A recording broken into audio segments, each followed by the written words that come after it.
Morning बच्चों।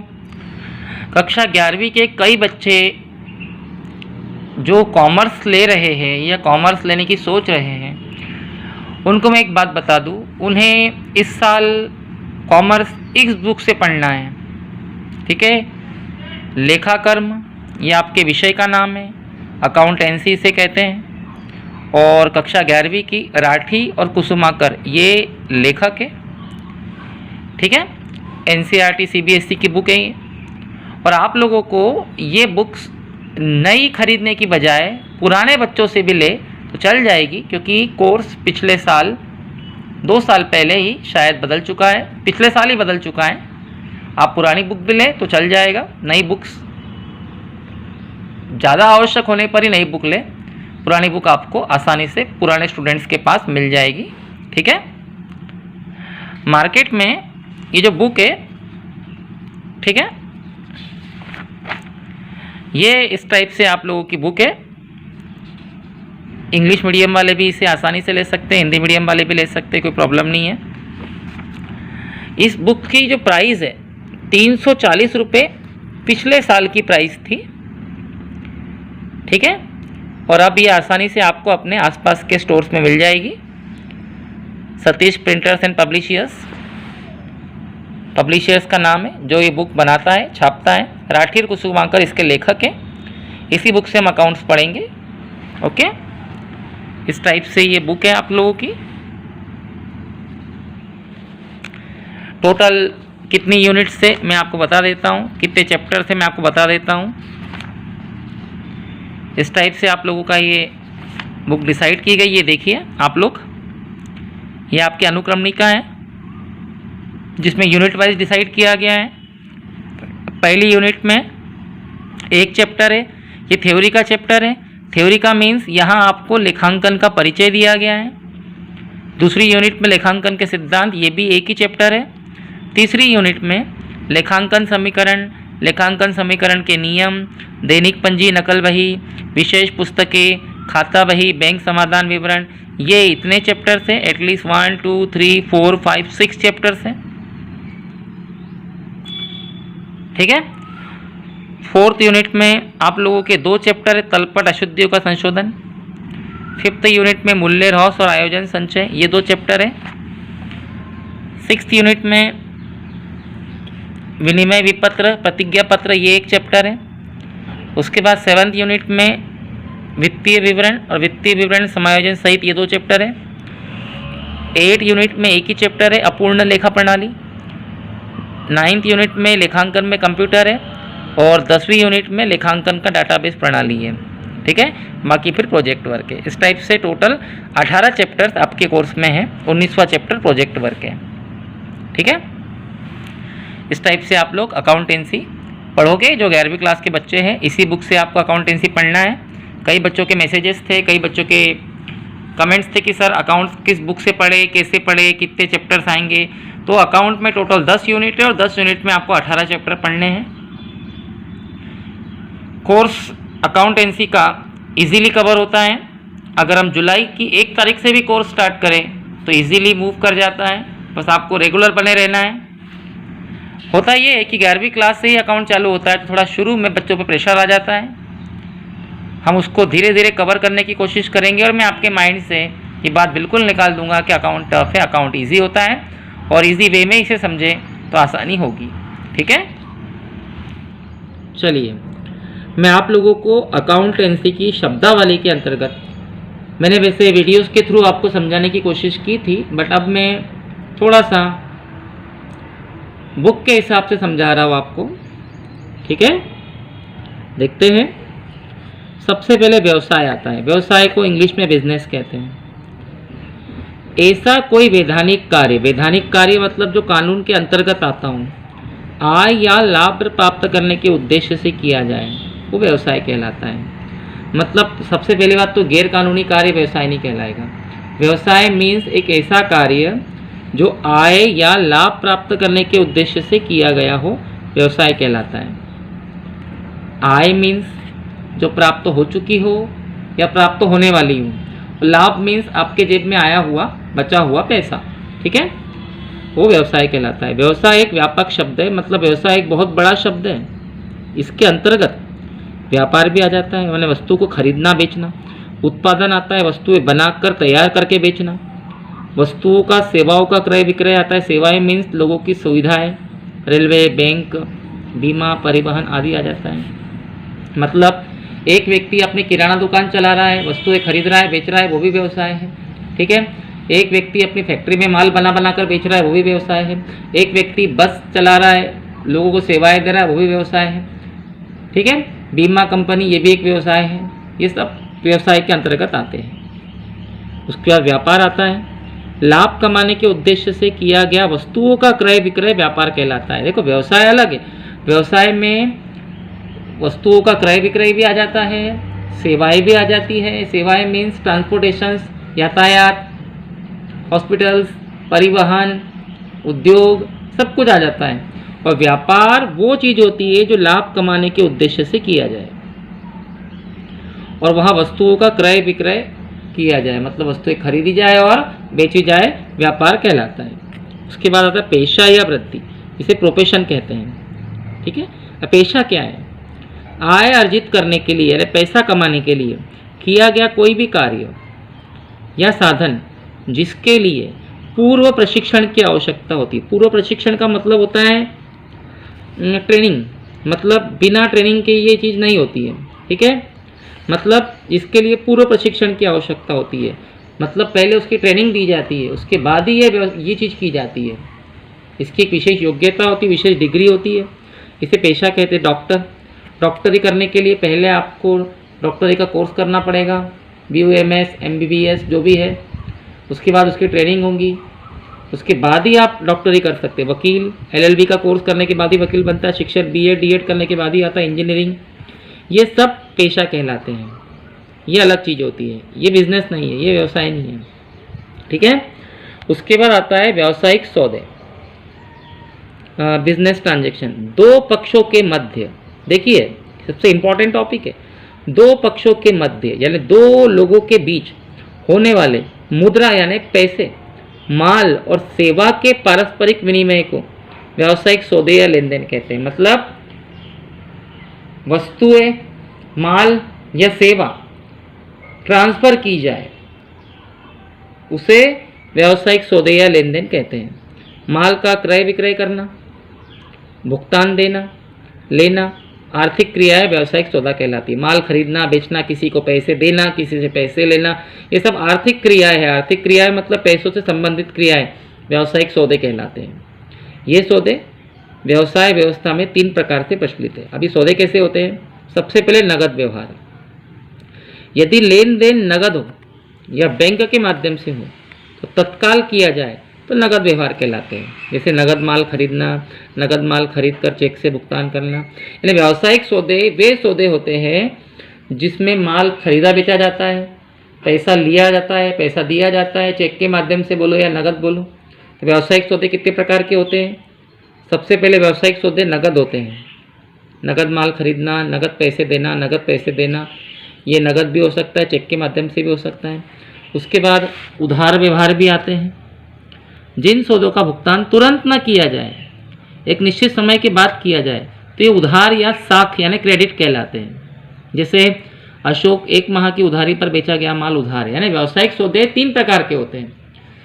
व्यावसायिक सौदे मतलब क्या? व्यावसायिक सौदे मतलब लेन देन, माल खरीदना, बेचना, सेवाएं देना, सेवाएं लेना, पैसे देना, पैसे लेना, ये सब व्यावसायिक सौदे हैं। और व्यावसायिक सौदे 3 प्रकार के होते हैं। तत्काल नगद भुगतान किया जाए या चेक के माध्यम से भुगतान किया जाए, ये एक है। और दूसरा उधार या साख व्यवहार, जिन सौदों का भुगतान तुरंत ना किया जाए, कुछ समय के बाद किया जाए तो उधार कहलाता है। जैसे हमने अशोक नाम के आदमी को माल बेचा और पैसा 1 माह के बाद उससे प्राप्त हुआ, इस तरीके से उधार व्यवहार आते हैं। ठीक है। उसके बाद तीसरा होता है विपत्र व्यवहार, बिल ट्रांजैक्शन। जब माल का क्रय विक्रय विनिमय विपत्र के माध्यम से, विनिमय विपत्र मतलब एक प्रकार का ये साधन होता है। ठीक है। कागज़ के टुकड़े पर लिखकर एक प्रकार के सौदे किए जाते हैं। ऐसे व्यवहार को विपत्र व्यवहार कहते हैं। जैसे रमेश ने सोहन को 5000 का माल बेचा, और इसके बदले में सोहन ने रमेश द्वारा लिखित एक निश्चित अवधि का बिल स्वीकार किया, ऐसे विपत्र कहेंगे। जैसे मैंने राम नाम के आदमी को माल बेच दिया, राम बोलता है कि मैं आपको पैसे 3 महीने के बाद दूंगा, तो मैंने कागज़ के एक टुकड़े पर 3 महीने की अवधि का एक बिल साइन करवा लिया। अब भविष्य में 3 महीने बाद उस बिल के सहारे मुझे उससे पैसा प्राप्त हो जाएगा। 3 प्रकार के व्यवहार होते हैं, ठीक है। अब मैं आपको समझाता हूँ स्वामी क्या होता है। प्रोप्राइटर्स, व्यवसाय को प्रारंभ करने वाला व्यक्ति, ध्यान रखें, व्यवसाय को प्रारंभ करने वाला व्यक्ति जो आवश्यक पूंजी की व्यवस्था करता है, पूंजी मतलब व्यापार में पैसा लगाता है, और लाभ प्राप्त करने का अधिकारी, जोखिम भी वहन करता है, व्यवसाय का स्वामी कहलाता है। लेकिन हर वो व्यक्ति जो व्यापार चालू करे, व्यापार में पैसा लगाए, लाभ भी खुद ही ले और हानि भी खुद ही उठाए, वो व्यवसाय का स्वामी कहलाता है। अलग अलग व्यवसायों में स्वामी संगठन की प्रकृति या प्रकार पर निर्भर करते हैं, यानी अलग अलग व्यवसायों के स्वामी अलग अलग तरीके के होते हैं। बड़े व्यवसाय का स्वामी बड़ी मात्रा में पूंजी लगाता है, छोटे व्यवसाय का स्वामी छोटी मात्रा में पूंजी लगाता है, ठीक है। अब आती है कैपिटल। व्यवसाय के स्वामी द्वारा, देखिए सबसे इंपॉर्टेंट चीज़ है जिसे कैपिटल कहते हैं। व्यवसाय के स्वामी द्वारा व्यवसाय को प्रारंभ करने के लिए जो धन या रोकड़ या अन्य संपत्ति के रूप में लगाया जाता है उसे पूंजी कहते हैं। मतलब व्यवसाय का स्वामी व्यवसाय को प्रारंभ करने के लिए जो भी पैसा, कैश या संपत्ति, मशीन, भवन, फर्नीचर व्यापार में लगाए उसे पूंजी कहते हैं। व्यवसाय में पूंजी लाभार्जन के उद्देश्य से लगाई जाती है। लाभार्जन मतलब व्यवसाय में कोई भी व्यक्ति अपना पैसा क्यों लगाएगा भाई? लाभ कमाने के लिए। लाभार्जन मतलब लाभ अर्जन करने के लिए, लाभ कमाने के लिए जो पैसा लगाया जाए उसे पूंजी कहते हैं, ठीक है। और लाभ का वह भाग जो व्यवसाय से निकाला नहीं गया पूंजी में वृद्धि करता है। इसका मतलब है कि व्यापारी अपने व्यवसाय में पूंजी लगाता है और उसको लगे रहने देता है, इस प्रकार पूंजी में वृद्धि होती है। अन्य शब्दों में संपत्ति का दायित्व पर आधिक्य पूंजी कहलाता है। इसके बारे में बाद में पढ़ेंगे। फिलहाल आप सिर्फ इतना सोचें कि व्यापार का स्वामी व्यापार में जो धन लगाता है वो धन किसी भी रूप में हो, चाहे पैसा हो, चाहे भवन हो, चाहे फर्नीचर हो, चाहे एक मशीन हो, चाहे कंप्यूटर हो, सब उसकी पूंजी है जो उसने व्यापार चालू करने के लिए लगाई है और इसका उसे व्यापार में लाभ होगा, ठीक है। अब आता है आहरण। व्यवसाय के स्वामी द्वारा व्यवसाय से निजी प्रयोग के लिए, खुद के यूज़ के लिए जो माल या रोकड़ निकाला जाता है उसे आहरण या निजी व्यय कहते हैं। देखिए, एक व्यक्ति की दुकान है और वो अपने ही दुकान में से कोई किराना सामान या कोई घर की आवश्यकताओं की चीज़ें निकाल कर ले जाता है या कुछ राशि या कुछ पैसे निकाल कर ले जाता है तो उसे ड्राइंग कहेंगे आहरण, इसे निजी व्यय भी कह सकते हैं। आहरण से पूंजी की मात्रा कम हो जाती है। मतलब पूंजी क्या होती है? जो आपने व्यवसाय में लगाई और उसी में से निकाल कर आप अपने घर ले जा रहे हो तो ये आहरण है। अपने द्वारा व्यवसाय में 5 लाख रुपए लगाए गए और उसी में से 50,000 रुपये निकाल कर या 50,000 का माल निकाल कर घर ले गए तो आपके व्यवसाय में जो पूंजी वो बढ़ेंगे थोड़ी, वो तो कम हो जाएगी। यानी व्यवसाय में लगाया गया धन, संपत्ति, माल ये पूंजी है और अपनी ज़रूरत के लिए उसमें से निकाला हुआ पैसा या माल ये आहरण है और आहरण करने से आपकी ही पूंजी कम होगी, इसका ध्यान रखना, ठीक है। उसके बाद माल आता है जिसे गुड्स कहते हैं। माल उस वस्तु को कहते हैं जिसका क्रय विक्रय या व्यापार किया जाता है। यानी वह वस्तु जो खरीदी और बेची जाती है, ध्यान रखें, जिसका क्रय विक्रय होता है। क्रय यानी खरीदना, विक्रय यानी बेचना। ऐसी वस्तु जो खरीदी या बेची जाती है या जिसका व्यापार किया जाता है उसे माल कहते हैं। माल या वही होता है जिसे आप फिर से बेचने के लिए खरीदें, यानी जिसे खरीदें और बेचें। खुद के घर के लिए आप 10 किलो चावल लेकर गए तो ये माल नहीं है, लेकिन दुकान में बेचने के लिए आपने 10 किलो चावल लिए तो ये माल है, इसका ध्यान रखना, ओके। माल के अंतर्गत क्या क्या आता है? माल के अंतर्गत वस्तुओं के निर्माण हेतु कच्ची सामग्री भी आती है, कच्चा माल। अर्धनिर्मित सामग्री मतलब आधा बना हुआ माल या तैयार वस्तुएं भी आती है। अब मैं बताता हूँ ये क्या होता है, ठीक है। ये क्या होता है मैं आपको समझा देता हूँ। जैसे एक फैक्ट्री के मालिक ने गन्ना खरीदा शक्कर बनाने के लिए तो कच्चा माल है, ये भी माल है, ठीक है। एक फैक्ट्री के मालिक ने आधा बना हुआ माल खरीदा, अर्धनिर्मित माल, और उसको पूरा बनाकर बेच रहा है, बना रहा है, तैयार कर रहा है तो ये भी माल है। और एक दुकान के मालिक ने तैयार माल खरीद कर बेचा, तैयार माल, पैकिंग माल, तो ये भी माल है। माल 3 प्रकार के होते हैं, ठीक है।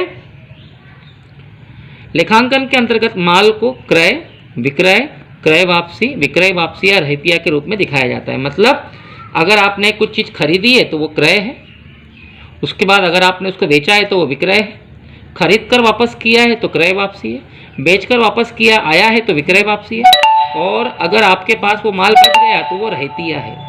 ठीक है, माल 5 रूप में हो सकता है, इसका ध्यान रखें। ठीक है, उसके बाद मैं आपको क्रय समझाता हूँ। जब, जिसे परचेस कहते हैं, जब व्यापारी द्वारा विक्रय हेतु माल खरीदा जाए, देखिए विक्रय हेतु यानी बेचने के लिए माल खरीदा जाता है तो उसे क्रय कहा जाता है। खरीदी गई कच्ची सामग्री हो या तैयार माल, जो भी चीज़ आपने खरीदी हो, चाहे वो खरीदी हुई सामग्री कच्ची हो या तैयार हो, वो माल कहलाएगा। संपत्ति के क्रय में शामिल नहीं होगा। जैसे आपको बताता हूँ, आपने अपनी दुकान के लिए बिस्किट्स के 50 पैकेट खरीदे तो ये माल है, क्योंकि आपने उसे फिर से बेचने के लिए खरीदा है। लेकिन आपने बिस्किट्स रखने के लिए एक लोहे की अलमारी खरीदी तो ये माल नहीं है, ये तो आपकी संपत्ति है, क्योंकि आपने उसे बेचने के लिए नहीं खरीदा है। तो माल में हर वो सामान आएगा जो बेचने के लिए खरीदा हो, चाहे वो कच्ची सामग्री हो चाहे बनी सामग्री हो। लेकिन अगर आपने कोई संपत्ति खरीदी है तो संपत्ति माल में शामिल नहीं होगी, क्योंकि उसे फिर से बेचने के लिए नहीं खरीदा है। विक्रय किसे कहते हैं? विक्रय यानी सेल्स। लाभ प्राप्ति के उद्देश्य से, मतलब माल लाभ कमाने के लिए जब क्रय किया हुआ माल यानी खरीदा हुआ माल बेचा जाता है उसे विक्रय कहते हैं। और विक्रय 2 प्रकार से होता है, नगद माल बेचा तो नगद विक्रय, उधार माल बेचा तो उधार विक्रय, cash sales and credit sales. क्रय वापसी, क्रय मतलब परचेस, वापसी मतलब रिटर्न। क्रय किए गए माल में से, यानी आपने कोई माल खरीदा, किसी कारणवश जो माल वापस कर दिया जाए उसे क्रय वापसी या बाह्य वापसी कहते हैं। बाह्य वापसी मतलब बिजनेस के बाहर वापस किया। देखिए, खरीदा गया माल क्रय है और उस माल को अगर आपने वापस किया तो वो क्रय वापसी है, और इसे बाह्य वापसी इसलिए कहा जाता है क्योंकि हम बिजनेस के बाहर इसे वापस करते हैं। फिर विक्रय वापसी है। विक्रय मतलब सेल्स होता है, वापसी मतलब रिटर्न होता है। विक्रय वापसी मतलब विक्रय किए गए माल में से, यानी आपने जो माल ग्राहकों को बेचा, जो माल किसी कारणवश ग्राहक द्वारा हमें वापस किया जाता है उसे विक्रय वापसी या आंतरिक वापसी कहते हैं। आंतरिक वापसी मतलब वो माल हमारे बिजनेस के अंदर वापस आता है। ठीक है।